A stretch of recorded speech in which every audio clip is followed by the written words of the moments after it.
अस्सलाम वालेकुम दोस्तों। प्रोग्राम सच का विद काशिफ में के साथ मैं हाजिर हूँ। दोस्तों आज हम एक ही मौजू पर बात करेंगे, नवाज शरीफ की वापसी और उसके बाद इस्टेब्लिशमेंट का किरदार क्या होगा। तो बाकायदा आगाज़ करने से पहले दोस्तों आपसे गुजारिश है कि जो दोस्त वीडियो देख रहे हैं जिन्होंने अभी तक चैनल सब्सक्राइब नहीं किया वो सब्सक्राइब कर दें, और जिन्होंने सब्सक्राइब किया हुआ है वो वीडियो को लाइक कर दें, और दोस्तों ज़रा कमेंट्स भी किया करें, बताया करें कि आपको कैसी लगती है, और इसे आगे भी शेयर किया करें ताकि हमारा यूट्यूब चैनल मज़ीद बढ़ सके। तो अब दोस्तों बाकायदा आगाज़ करते हैं कि नवाज शरीफ साहब की जमात ने, नून लीग ने ये ऐलान कर दिया है कि 21 अक्टूबर को वो वापस आएंगे।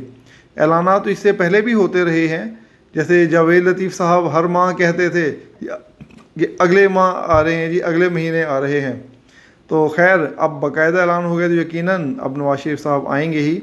तो अब नवाज शरीफ साहब की वापसी के बाद मौजूदा establishment general Asim Munir army chief और लेफ्टिनेंट जनरल नदीम अंजुम साहब जो DGI हैं हमारे, कि ये वाली इस्टेब्लिशमेंट का रवैया कैसा होगा। क्या वो इनकी वापसी के बाद मुस्बत रवैये का मुजाहरा करेंगे, या जो इस्टेब्लिशमेंट की एक रवायती हठधर्मी है हमें वही नज़र आएगी। अच्छा, ये सवाल क्यों है उसकी भी वजह है।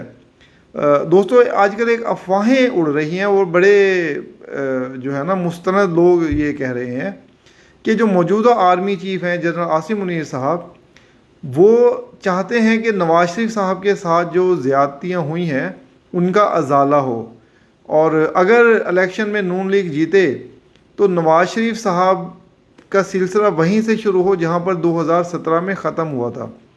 जबकि कुछ लोग ये कहते हैं कि नहीं, इस्टेब्लिशमेंट जो है ना शहबाज शरीफ साहब को ही वज़ीर आज़म बनवाएंगे और उन्हीं के साथ सिलसिला कंटिन्यू करेंगे, क्योंकि पहले भी 16 माह उनके साथ बहुत अच्छे गुजरे हैं। तो इसका ही हमने जायज़ा लेना है। दोस्तों बात की जाए अगर हम नवाज शरीफ साहब पर जो एतराज़ है वो यही है कि उनकी इस्टेब्लिशमेंट के साथ नहीं बनती। उनके 3 अदवार गुजरे, तीनों में ही उनकी हुकूमत ख़त्म हुई। एक बार ग़ुलाम इसहाक़ खान साहब ने की, फिर मुशर्रफ ने मार्शल लॉ लगा दिया दूसरी बार, और तीसरी बार उस वक्त की इस्टेब्लिशमेंट ने साकिब निसार के साथ उनका तख्ता उल्टा, फिर उन्हें ओहदा उनकी जमात की सदारत से भी हटाया, फिर उन्हें जेल भी भिजवाया, और फिर बाद में वो इलाज के लिए लंदन गए और अब वापस आ रहे हैं। तो ये है पस मंज़र जिसकी वजह से ये अफवाहें हैं कि मौजूदा आर्मी चीफ नवाज शरीफ साहब के लिए नरम गोशा रखते हैं। दोस्तों अगर शख्सियात की बात की जाए तो शख्सियात की अहमियत होती है। नवाज शरीफ साहब मौजूदा जो हमारा जदीद इंफ्रास्ट्रक्चर है उसके बानी हैं। मोटरवेज़ की बुनियाद उन्हीं के दौर में रखी गई, और उसके बाद 2000 पिछले दौर में 2013 से 2018 का जो दौर था उसमें उसका जाल पूरे मुल्क में बिछाया गया। और जब पहले था उस वक्त कहा जाता था कि जी पाकिस्तान एशियन टाइगर बन रहा है और इंडिया से हम आगे थे, लेकिन अब तो इंडिया हमसे खैर बहुत आगे जा चुका है। लेकिन जब दोबारा भी 2017 में भी ये कहा जा रहा था कि पाकिस्तान 2025 तक 25वीं माशी कुव्वत बन सकता है, तो एक बहुत अच्छा मामला चल रहा था और निज़ाम चल रहा था कि जबकि इस्टेब्लिशमेंट के कुछ लोगों के पेट में मरोड़ उठा और उन्हें शौक़ था कि हमने अपनी कठपुतली लेके आनी है, तो उन्होंने RTS बिठा के इमरान खान साहब को लेकर आए, और फिर उनकी उस बंदे से भी नहीं बन सकी जिसको लाने के लिए उन्होंने ज़मीन व आसमान के कलाबे एक कर दिए। आप सबको उस पूरी हिस्ट्री का पता है, इसलिए उसे दोहराने का फ़ायदा नहीं है। तो नवाज शरीफ साहब के बारे में तो कहा जाता है कि उनकी नहीं बनती, लेकिन इस्टेब्लिशमेंट के बारे में अब तो ये एक कहते हैं ना तस्दीक शुदा बात हो गई है कि उनकी भी किसी के साथ नहीं बनती। किसी भी वज़ीर आज़म को आज तक मुद्दत पूरी नहीं होने दी।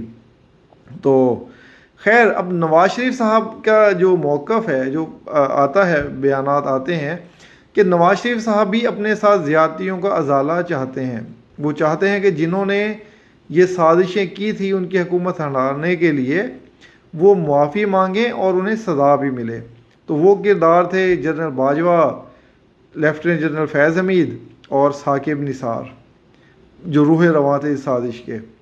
तो अब ये होगा या नहीं होगा, इसी के ऊपर हम बात करते हैं। अच्छा दोस्तों, सबसे पहले हम बात करते हैं शख्सियात की, कि क्या शख्सियात कौमों के लिए अहम होती हैं या नहीं होती।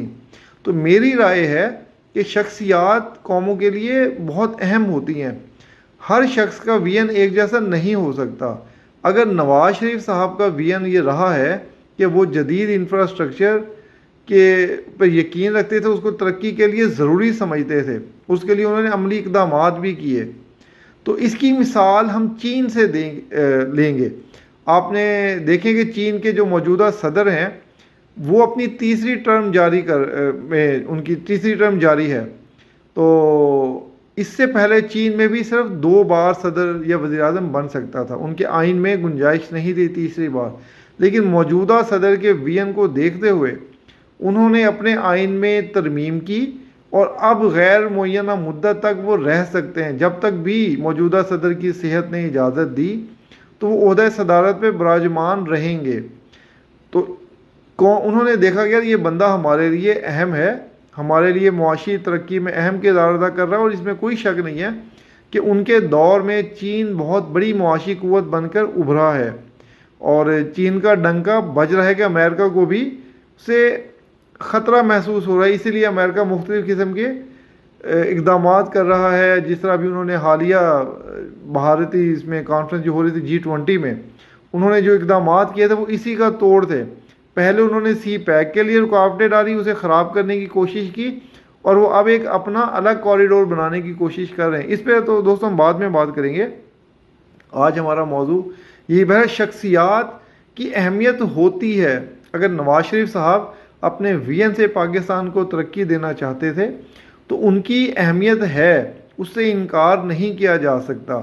तो अब क्या इस्टेब्लिशमेंट उन्हें दोबारा कबूल करेगी या नहीं करेगी। अच्छा, नवाज शरीफ साहब ने भी अपने तमाम अदवार में इस्टेब्लिशमेंट के साथ बनाने की कोशिश की है। ये नहीं कहा जा सकता कि वो हर वक्त वही लड़ाई करते थे। कारगिल का बोझ उन्होंने उठाया, और पिछले दौर में भी जब धरने हुए थे तो जो उस वक्त ये जो DGI थे जनरल ज़हीरुल इस्लाम, उनकी एक मुबैना टेप भी आई सामने कि जिसमें वो साजिश कर रहे थे हुकूमत के ख़िलाफ़, लेकिन नवाज शरीफ साहब ने उसके बावजूद उन्हें बरतरफ नहीं किया। और फिर जो डॉन लीक्स हुई उसमें भी नवाज शरीफ साहब ने इस्टेब्लिशमेंट के कहने पे तमाम बंदों को हटाया, जो थे। परवेज़ रशीद साहब थे, तारिक फातमी साहब थे, हत्ता कि वो मुशाहिदुल्लाह ख़ान मरहूम साहब को भी उन्होंने वज़ारत से हटा दिया ताकि इस्टेब्लिशमेंट के साथ ताल्लुकात चल सकें। लेकिन होनी को कौन टाल सकता है, इस्टेब्लिशमेंट के दिमाग में आ गया था कि उन्होंने नहीं चलने देना इसे, तो उन्होंने नहीं चलने दिया और पहले नवाज शरीफ साहब को वज़ीर आज़म से हटाया, फिर उनकी जमात की सदारत पे भी नहीं रहने दिया, फिर उन्हें जेल भिजवाया और फिर वो लंदन गए। तो इस्टेब्लिशमेंट का रवैया पहले तो काबिल तारीफ़ नहीं रहा, लेकिन इस इस्टेब्लिशमेंट के बारे में कहा जा रहा है कि ये अवाम दोस्त है और जमहूरियत पसंद है। तो इसका जो है मुजाहरा अगले चंद दिनों में हो जाएगा। अगले चंद दिनों से मुराद जब 21 अक्टूबर के बाद नवाज शरीफ साहब आएंगे तो वो अगला जो चंद माह होंगे उसमें वाज़ेह तौर पे नज़र आ जाएगा कि इस्टेब्लिशमेंट का रवैया कैसा है। अगर तो वो शहबाज शरीफ साहब के ऐलान के मुताबिक वो क्योंकि शहबाज शरीफ साहब ने जब उनकी वज़ीर आज़म वाला ओहदा ख़त्म हो रहा था तो उन्होंने कहा था कि हम नवाज शरीफ साहब को ही चौथी बार वज़ीर आज़म बनाएंगे।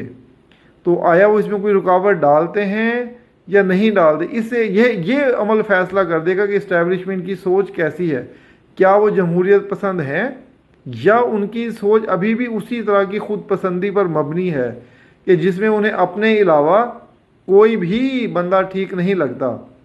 तो ये है हमारा मौजू दोस्तों। शहबाज शरीफ साहब क्यों पसंद हैं इस्टेब्लिशमेंट को, क्योंकि उन्होंने पिछले 16 माह में हर वो काम किया जो इस्टेब्लिशमेंट चाहती थी। इस्टेब्लिशमेंट को कारोबार की भी इजाज़त दी, इस्टेब्लिशमेंट को ज़राअत में भी उन्होंने अमल दखल बढ़ा दिया, इस्टेब्लिशमेंट को मुआशी कौंसल में भी शामिल कर लिया। अलगर्ज़ कोई भी ऐसा काम नहीं है जो शहबाज शरीफ ने इस्टेब्लिशमेंट के लिए ना किया हो। और तमाम नाकामियों के बाद फ़ौज के लिए तो कर दिया, लेकिन हुकूमत की मुआशी कारकर्दगी काबिल तारीफ़ नहीं थी। शहबाज शरीफ के दौर में ये जो पिछला दौर गुज़रा है उसमें सिवाय IMF के साथ मुआहदे के अलावा कोई एक भी मुआशी तरक्की नहीं हो सकी या आवाम को रिलीफ नहीं मिल सका।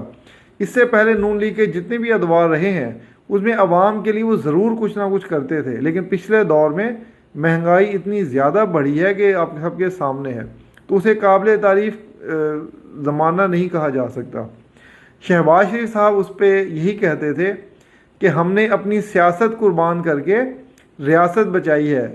अब देखना है कि क्या रियासत भी कुछ कुर्बानी देती है या वो अपने उसी रवैये पर कायम रहते हैं कि सब अच्छा हमारा और सब बुरा सियासतदानों का।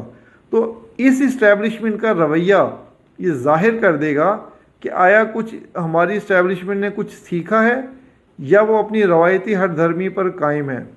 तो दोस्तों, अगर मैं इस पर अपनी राय दूं तो इस्टेब्लिशमेंट से ये तवक्को करना कि वो कुछ सीखेंगे या वो एक कदम पीछे हटेंगे, ये बज़ाहिर बहुत मुश्किल नज़र आता है, लेकिन तब्दीली कभी भी आ सकती है, तो सोच में भी, रवैयों में भी। तो अब यही देखना होगा कि जनरल आसिम मुनीर और लेफ्टिनेंट जनरल नदीम अंजुम की क़यादत में ये जो इस्टेब्लिशमेंट है ये मुस्बत किरदार अदा करेगी या नहीं करेगी। ये मैं, अगर मुझसे पूछे तो मैं ज़ाती तौर पे ये तवक्को भी कर सकता हूँ कि ये कोई बेहतर किरदार अदा करेंगे। तो अब करेंगे या नहीं करेंगे ये तो वक्त ही बताएगा, लेकिन पाकिस्तान के लिए इस वक्त इस्टेब्लिशमेंट का मुस्बत किरदार बहुत ज़रूरी है और ये सियासतदानों के साथ मिलकर ही मामलात आगे चल सकते हैं। अब हमें कहना चाहिए कि बस बहुत हो गया, आपने हर तरह के तजर्बे कर लिए, अब एक तजर्बा अवाम की ताकत से भी हो लेने दें, अवाम के मुंतखब नुमाइंदों को भी हो लेने दें। तो इस्टेब्लिशमेंट से कहना चाहिए कि जी अब आप बस कर दें, इस निज़ाम को चलने दें, चाहे शहबाज शरीफ साहब आएँ, चाहे नवाज़ शरीफ साहब आएँ, उन्हें उनकी जमात जिसको बनाना चाहे उसे वज़ीर आज़म बनने दें और आप अपनी वो वाली हिमायत दें जिस तरह आप अभी कर रहे हैं, अपनी सपोर्ट दें, तो पाकिस्तान दिन दुगनी रात चुगनी तरक्की करेगा और पाकिस्तान को तरक्की करने से कोई नहीं रोक सकता। अब भारत को हम सिर्फ मुआशी मैदान में ही मुकाबला कर सकते हैं, हमें करना भी पड़ेगा। तो उसके लिए यही है कि फ्रंट पे सिविलियन की आदत हो और इस्टेब्लिशमेंट उनको वैसे अपनी हिमायत दे। तो दोस्तों, इस दुआ के साथ आज के प्रोग्राम का इख्तिताम करूँगा कि अल्लाह ताला हमारी इस्टेब्लिशमेंट को हिदायत दे और उन्हें जमहूरी क़ुव्वतों का साथ देने की तौफीक दे और हमारा मुल्क फिर ही तरक्की कर सकेगा। तो दोस्तों, इसके साथ ही मुझे इजाज़त दीजिए। प्रोग्राम ख़त्म करने से पहले एक बार फिर गुजारिश है, अगर आपको अच्छा लगा है तो वीडियो लाइक करें और कमेंट्स भी करके बताइएगा कि कैसा रहा, और जिन दोस्तों ने अभी तक सब्सक्राइब नहीं किया वो सब्सक्राइब कर लें। इंशाअल्लाह फिर दोबारा किसी और मौजू पर बात करेंगे, तब तक के लिए मुझे इजाज़त दीजिए। शुक्रिया, अल्लाह हाफिज़।